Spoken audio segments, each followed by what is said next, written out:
Starbreaker with Dysphoria, 10 tracks, 45 minutes, the third album from the supergroup formed by Tony Harnell of TNT and Magnus Karlsson of Primal Fear.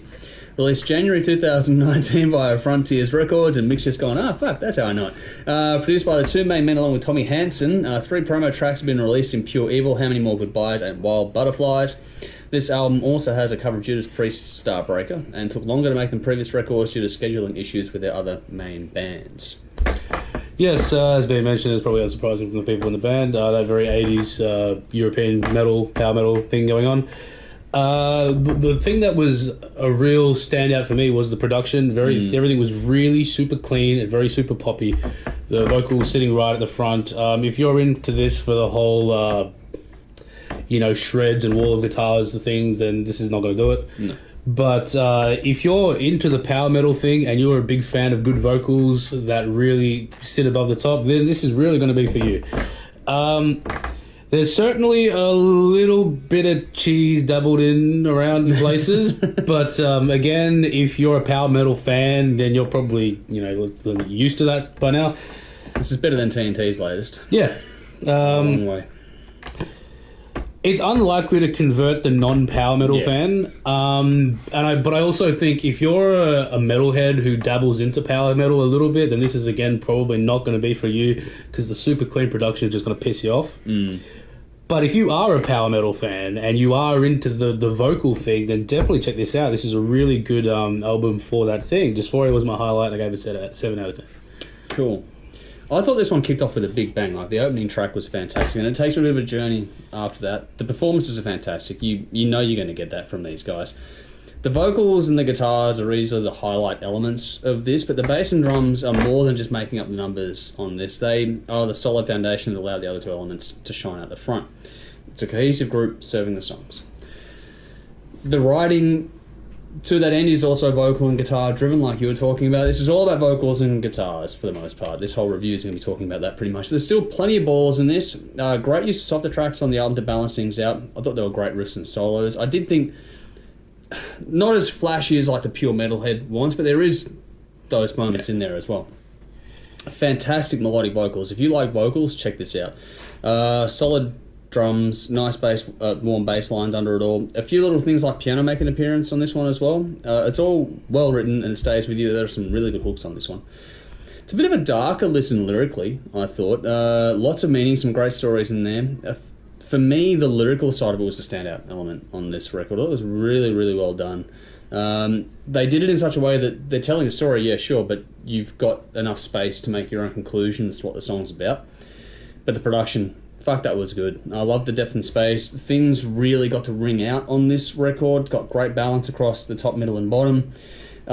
Big sound, but it's really, really well balanced. The vocals cut through crystal clear, but are smoothed out in just the right way. It's a really well mixed record with some fantastic tones. The album overall is not as indicative as the opening track, so that's where it might throw people off. You get the opening track, which is pretty heavy, and then it starts to go a bit different to that. Not super different, but it's not going to be that heavy track for the next 45 minutes kind of thing. It's going to take you a bit of a journey besides that. It's a little more sedate. It's loaded with emotion and melody, but there are still plenty of balls in this. It's the placement of the up-tempo tracks was really well done to keep you engaged in the listen. Plenty of riffs and all that sort of stuff in there for you. It's just that on balance, this is more about emotive context, but it's really well done. On balance, like you were saying, it won't be for the pure metalhead because it's not going to be as energetic as they want for it. So it does struggle a little bit for me on repeat listens. But that said, it's a grow and pull out on a regular basis, not the same. So go listen to a few other albums and you'll come back to this one. Plenty to enjoy on this one. It does have some very, very cool bookends, like the front and the back of the album are really cool. Some great tracks on this. There's a lot to enjoy. One of those ones where you can add it to your library and hit shuffle and you won't skip any of the tracks when they come up. If you like it melodic, riffy, with a shot of the shorter, softer moments, then you're going to enjoy this one. If you want nothing but riffs and solos, then this isn't going to do anything for you. But there are some great tracks on this one for that purpose. Got an 8 out of 10. Pure Evil, How Many More Goodbyes, Starbreaker, and Fire Away on my standouts. Check it out for yourselves. Let us know what you think. Pretty much on the same par than you and I. Yeah, that as soon as that album, you know, you get about halfway through it, just all of a sudden you realise it's like those vocals are really there. Yeah. Like they're not hidden in any way. Everything is out of the way to get them to shine. Like they with a vocal like that, though, you can see why. Oh yeah. And the thing is that I did do that album, by the way, but I called it Pure Evil. oh, Fuck, oh my god, I haven't done this fucking Starbreaker. What the fuck is this Starbreaker thing? I did do it. you fucked yourself over. I did fuck myself. What did you think? Again, love the first track because Yeah. I don't mind that, and then it went into this really ballad heavy. Yeah. The rest of it, which wasn't bad, they were decent. Some really good guitar because they're decent musicians, but Didn't hold you. became too ballad heavy. Yeah. Just- Yeah. And I think where was the other 3 or 4 of those? That first track in between, that would have been a fucking great album. Like, yeah.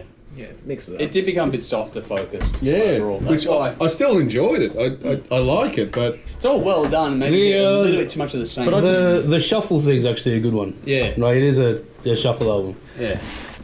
It's one of those ones where you add it to your library, you'll put it on, and if it comes up, you're not going to skip the song. Yeah, The 'cause I songs hadn't- are all good. I hadn't heard him do anything since he re-recorded 18 Alive. It's Oh, great. wow. Okay. And I realised that he wasn't a good fit for Skid Row. As good as his clean is, No, it's Yeah, know, he's a bit more crisp. yeah. So what Dream Theater now? Oh, okay, I've done that one, and I know what it's called. Fucking hell. Dream Theater. Who wants to go first? Dave going to go first on this That's one? me or Mick, man. What do you want to do, man? I'm good, I can wait. Okay. I'll go. Dave's going to have a squirt fest over this. So's Mick. You'll be surprised, David. David. We're in trouble now. David. David smiles. That's I'm right. glad Tim's between us. Are you sure about that? Yeah, are you sure about that? Tim Constantine. All right, I'll go first. All right, you'll Let's go do it. first. All right. Shall we? Yes. Yeah, I can deal with the distance over time. Oh my god. Fucking hell. You're We're like not doing dad this album joke now. Fuck 101. it. No, I banned. win. Dad joke and inappropriate behaviour. All Too right. good. Yeah, somehow they don't really go hand in hand except for you. All right.